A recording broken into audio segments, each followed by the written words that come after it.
வராகி தாயின் சக்தி வாய்ந்த சத்திய வாக்கு இது. என் தங்கமே, இன்னும் 1 மணி நேரத்திற்குள் நான் உன் கண்ணில் பட்டுவிட்டால் நீ நினைத்ததெல்லாம் உனக்கு நடக்கப் போகிறது என்று அர்த்தம். இது உன் அன்னை வராகியான என்னுடைய சத்திய வாக்கு. நான் உன்னோடுதானே இருக்கிறேன். பிறகு உனக்கென்ன கவலை சொல்? நீ என்னிடம் வந்து சேர்ந்தது முதல் என் மீது எவ்வளவு பிரியமாகவும் பக்தியோடும் இருக்கிறாய் என்பதை நான் அறிவேன். பிறர் மீது நீ காட்டும் அன்பு, உன் சிந்தனை, நடவடிக்கைகள், பக்தி எல்லாவற்றினாலும் என் பெருமையை நீ உயர்த்தியிருக்கிறாய். இவ்வளவு சிறப்பாக செயல்பட்டாலும் உன்னிடம் சிறு சிறு குறைகள் உள்ளது. அவற்றை நீ கைவிட வேண்டும் என்பதுதான் என் விருப்பம். சுயநலத்தை ஒழித்து எல்லா உயிர்களையும் நேசி. முடிந்தவரை பிறருக்கு என்ன உதவி தேவைப்படுகிறதோ அந்த உதவியை அவர்களுக்கு செய். ஒழுக்கம் என்னும் அடித்தளத்தில் வாழ்க்கையை அமைத்து கொண்டு வாழ கற்றுக்கொள். ஒழுக்கம் என்பது உன் அன்பிற்கு பாத்திரமானவர்களுக்கு மட்டுமே நீ காட்டுவது கிடையாது. உன்னை சுற்றியுள்ள அனைவரிடமும் நேர்மையை நீ கடைபிடிப்பது. அதுவே தர்மம். அதற்கான பலன்களை பற்றியெல்லாம் நீ யோசிக்காதே. நீ செய்த தர்மத்தின் பலன் நிச்சயம் உன்னை தலை காக்கும். எவன் ஒருவன் அவன் மனம் சொல்லும் தீய எண்ணங்களை கட்டுப்படுத்தி வெல்பவனோ அவனே வாழ்வில் வெற்றியை அடைவான். நீ நல்ல எண்ணங்களோடு செயல் புரிந்தால்தான் நிம்மதி, செல்வம், மகிழ்ச்சி ஆகியவை உன்னை பின்தொடர்ந்து நிழல் போல வரும். தர்மத்தை பின்பற்றாதவனுக்கு வாழ்க்கை துன்பத்தை தான் தரும். வெறுப்பு, கடும் சொல் இவற்றிலிருந்து விலகி நில். எதிர்பார்ப்பு இல்லாமல் அனைவரையும் நேசித்து மகிழ். எந்த நேரத்திலும் நிலையிலும் நிதானத்தை கடைப்பிடி. நான் இவற்றையெல்லாம் செய்து கொண்டு வர இந்த நல்வினைகள் கர்ம பந்தத்திலிருந்து விடுபட செய்து வாழ்வில் உன்னை சந்தோஷமாகவும் நிம்மதியாகவும் வாழ வகை செய்யும். நான் கூறும் வார்த்தைகள் மீது நம்பிக்கை வைத்து செயல்படு. நான் உன்னோடு தான் இருக்கிறேன், என்றும் இருப்பேன். இனிமேல் உன் வாழ்க்கையில் பொற்காலம்தான். அனைத்தும் வசந்தமாக மாறப்போகிறது குழந்தையே. உன்னை நினைத்து நான் பெருமைப்படுகிறேன். எதற்காக தெரியுமா? வாழ்க்கையின் அர்த்தம் உனக்கு புரிய ஆரம்பித்து விட்டது. எதுவும் நிலை இல்லை. எதற்காக இந்த வீண் செலவு? எதற்காக இந்த வாக்குவாதம்? எதற்கு வீண் கௌரவம்? இப்படி எல்லாவற்றையும் நீ யோசிக்க ஆரம்பித்து விட்டாய். கடவுள் கொடுத்த இந்த வாழ்க்கையே நிறைவாய் உள்ளது. இதற்கு மேல் என்ன வேண்டும் என்ற எண்ணம்தான் வாழ்க்கையின் அர்த்தம். நீ உன் பாதையில் ஜெயித்து விட்டாய். உன்னை விட்டு நான் விலகுவதும் இல்லை. உன்னை விலகி போகும்படி நான் செய்வதும் இல்லை. உன் அம்மாவாக, அப்பாவாக நான் என்றும் துணையிருந்து அரவணைப்பேன். உன் வாழ்வில் நீ படும் வேதனைகள் அனைத்தும் பொடி பொடியாக உன்னை விட்டு நீங்க போகிறது. நீயும் உன் வாழ்வில் படிப்படியாக முன்னேறி வருவாய். என் ஆசீர்வாதங்கள் என்றும் உனக்கு நிலைத்திருக்கும் குழந்தையே. தினம் தினம் ஒவ்வொரு பரீட்சையை உன் மனமே உனக்கு நடத்துகிறது. ஒவ்வொரு நாளும் ஒவ்வொரு படிப்பை தரும். அதுவே உன் வாழ்க்கையில் இப்போது நிகழ்கிறது. நீ தாண்டி கடந்து வந்த நிமிடங்கள் உன் மனதின் பக்குவத்தையும் உயர்வான பாதையையும் காண்பிக்கிறது. 1 முறை 2 முறை வீழலாம். ஆனால் எழுந்து நின்றுவிட்டால் உன்னை வீழ்த்த வரும் எந்த ஒரு எதிர்மறையும் உனக்கு நேர்மறையாய் அமையும். கீழே விழுவதை பற்றி கவலை கொள்ளாதே. தோள் தாங்கி கொடுத்து உன் அன்னையான நான் உன்னை அரவணைப்பேன்.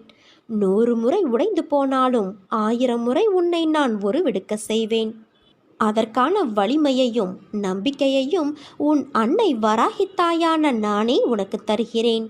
உனது துயர் துடைக்க நீ இருக்கும் திசையை நோக்கி நான் ஓடி வந்திருக்கிறேன். இழந்ததையெல்லாம் மீட்டு உனக்கு மீண்டும் தருவேன் குழந்தையே. வாழ்வில் என்றுமே நாணயம் போல 2 பக்கங்கள் இருக்கும். ஆனால் அதில் ஏதோ ஒன்றில்தான் நமக்கென்று தேவைப்படும் பக்கம் இருக்கும். நமக்கான இடம் வரும் வரை நம் பக்கத்திற்காக காத்து கொண்டுதான் இருக்க வேண்டும். இப்போது அனைத்துமே உனக்கு எதிராக நடப்பது போல தோன்றலாம். ஆனால் இறுதியில் நான் அனைத்தையும் சரி செய்வேன். காத்திரு குழந்தையே. அனைத்தும் வெற்றியாய் அமைய உன் அன்னையான நான் உனக்கு துணை இருப்பேன். ஒரு பொருள் உனக்கு கிடைக்காவிட்டால் ஏன் கிடைக்கவில்லை, எதற்காக கிடைக்கவில்லை என்று யோசித்துப்பார். உன் எதிர்காலத்தை ஒப்பிட்டு யோசித்துப்பார். உன் போல் இருந்தவர்களின் எதிர்காலம் இப்போது எப்படி இருக்கிறது என்பதை கேட்டு தெரிந்து கொண்டு யோசித்துப்பார். அப்போது காரண காரியங்கள் உனக்கே புரியும். உன்னிடம் உள்ள பிரச்சனை உனக்கு தைரியம் கிடையாது, வைராக்கியம் கிடையாது. இருந்திருந்தால் உன் லட்சியத்தை நீ அடைய முயற்சி செய்திருப்பாய்.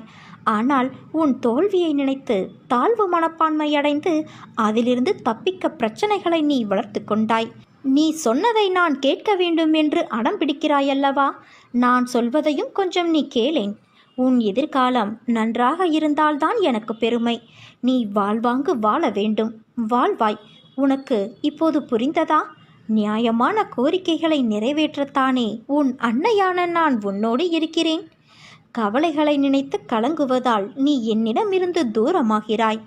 என்மேல் நம்பிக்கை இருந்தால் என்னால் உனக்கு முடியாத காரியம் என்று எதுவுமே இருக்க முடியாது. உனக்காகவே அழுவதற்காக நான் இருக்கும்போது நீ எதற்காக அழுகிறாய் குழந்தையே? உனக்கு நன்மைகளை வாடிக்கையாகவே நான் செய்து தரும்போது துன்பத்தை நினைத்து நீ புலம்புவது வேடிக்கையாக அல்லவா தெரிகிறது? இமைப்பொழுதுதான் உன்னை நான் கைவிட்டேன். ஆனால் நீயோ பெரும் துன்பத்தில் சிக்கிக்கொண்டாய். இனி ஒரு பொழுதும் உன்னை விட்டு நான் விலக மாட்டேன். இன்று முதல் உனக்கு சோதனை விளக்கம் என்பதை உணர்ந்து ஆறுதல் கொள். இழந்தது இழந்ததாகவே இருக்கட்டும். நான் இனி தரும் ஆசீர்வாதங்களை எண்ணிப்பார். உனக்கு சொத்து சுகங்கள் மிக வேகமாக வளரும். மக்களும் உறவுகளும் அதிகமாவார்கள். உன்னை நம்பி உன் உதவிக்காக காத்திருப்பவர்களின் எண்ணிக்கையும் அதிகமாகும். நீ நினைத்ததெல்லாம் நடக்கும், தொட்டதெல்லாம் துலங்கும். ஏனென்றால் உன்னை கைப்பிடித்து நடத்தி கொண்டு போகிறவர் உன் அன்னையான நான் அல்லவா? என்னால் உன்னை மறந்திருக்க முடியுமா அல்லது மறந்துவிடத்தான் முடியுமா சொல்? துயரங்கள் மிகுந்த உன்னுடைய வாழ்க்கையில் இனி நான் உன் அருகில் அமர்ந்திருந்து உன்னை மகிழ்ச்சியான பாதையில் அழைத்து செல்வேன். எண்ணங்கள் என்ற வலையில் எல்லோரும் சிக்கிக்கொள்வது இயல்புதான். ஆனால் எண்ணங்கள்தான் உன் செயலின் வெளிப்பாடு என்ற உண்மையை மறவாதே. உன் எண்ணங்கள் நேர்மறையிலேயே கொண்டு வா, எல்லாம் சரியாகும். எதிர்மறையை தகர்த்துவிடு. உன் வாழ்க்கையானது உன் அன்னையான என்னுடைய பொறுப்பு. வாழ்க்கையை வெறுக்க 1000 காரணங்கள் இருந்தாலும் வாழ்வதற்கு ஒரு காரணம் போதும். நாளை எல்லாம் சரியாகும் என்ற நம்பிக்கை மட்டுமே. வாழ்க்கையை வெறுத்து போச்சு, இனிமேல் ஏன் வாழ வேண்டும் என்று நீ யோசிக்கிறாய். நீ நம்பிக்கை வைத்திருப்பது உன் அன்னையின் மீது. நான் உன்னை இப்படியே விட்டு விடுவேனா? கொஞ்சம் பொறுமையாக இரு. வாழ்வில் எதற்கும் பயம் வேண்டாம். உன் கையை யார் விட்டாலும் இந்த அன்னையான கை உன்னை எப்போதும் அரவணைக்கும். உன் கவலைகளை, துக்கங்களை, அவமானங்களை, தோல்விகளை முழுவதுமாக துடைத்தெறிந்து உனக்கு நிம்மதியையும் சந்தோஷத்தையும் நான் தந்தருள்வேன். ஒரு நாளைக்கு ஒரு முறையாவது என் பெயரை உச்சரித்து வா. வாழ்வில் நடக்கும் இன்ப துன்பங்களை உள்ளது உள்ளபடி ஏற்கும் மனப்பான்மையை வளர்த்துக்கொள். நீ எந்நேரமும் கவலைகளாலும் விரக்தியிலும் மூழ்கியே இருப்பதால் உன்னுடைய கடமைகளில் கவனம் சிதறுகிறது. எப்பொழுதும் வீழ்ந்து கொண்டே இருக்கிறோமே என்று அருவிகளோ, காலையில் போத்து மாலையில் வாடிவிடுவோமே என்று மலர்களோ வருந்துவது இல்லை. வீழ்ந்த அருவியே அகண்ட ஆறாக நாம் வாழ்வதற்கு தேவையான வற்றாத ஜீவநதியாக ஓடுகிறது. ஒரு நாள் மட்டுமே பூத்தாலும் அப்பூக்கள்தான் இறைவனடி சேர்கிறது. நான் அடிக்கடி கூறுவது இங்கு எதுவுமே நிரந்தரமல்ல என்று. எல்லாம் நன்மைக்கே என்று எடுத்துக்கொள். இவ்வுலகம் உன்னை எப்படி பார்க்குமோ என்று வருந்தாதே. இங்கு உள்ளவர்களின் பார்வைக்கு விளக்கம் அளிக்க முடியாது. சிலர் உன்னை திமிரு பிடித்தவர், கெட்ட எண்ணம் உடையவர் என்றும், சிலர் உன்னை அற்புதமானவர், அன்பானவர் என்றும் கூறுவார்கள். யார் எதை கூறினாலும் நீ உன் வாழ்வில் நேர்மையாகவும் உண்மையாகவும் இரு. உன் உழைப்பு என்றுமே வீணாகாது. வாழ்க்கையில் முன்னேற வேண்டுமானால் உன்னை பற்றிய மற்றவர்களின் மதிப்பீடுகளிலிருந்து உன்னை மேம்படுத்த தேவையானதை மட்டும் எடுத்துக்கொள்ள வேண்டும். மற்றதை கவனத்தில் எடுத்துக்கொள்ளாதே. தேவையற்ற வீண் சொற்களை மனதிலிருந்து அழித்துவிடு.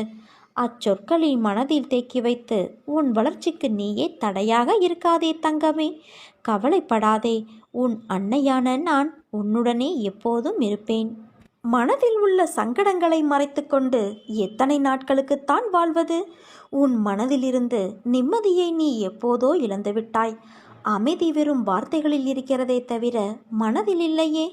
வெளியே சொன்னால் கௌரவம் போய்விடும் என நினைத்து மனதில் பூட்டிய விஷயங்கள் இன்று உடலையும் சேர்த்து பாதிக்கும் நிலைக்கு உன்னை தள்ளி இருக்கிறது.